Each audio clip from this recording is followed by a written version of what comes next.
kulayan ang iyong buhok kapag matanda ka na, ito ay napakasama sa kalusugan. Kung gusto mong mawala ang iyong uban, gamitin mo agad ang pangkulay ng buhok na ito. Mula nang gamitin ko ito, hindi na ako nagkauban, makinis ang aking buhok, at kahit saan ako magpunta ay sinasabi ng lahat na mas mukhang bata ako. Ang produktong ito ay isang kulay na pinahiran na shampoo, hindi pangkulay, kaya hindi ito nakasasama sa mga gumagamit.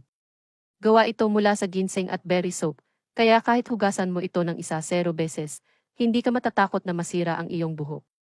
Habang hinuhugasan mo, lalo pang gumaganda at lumalakas ang iyong buhok, nagpapabata ng 1-0 taon ang itsura mo.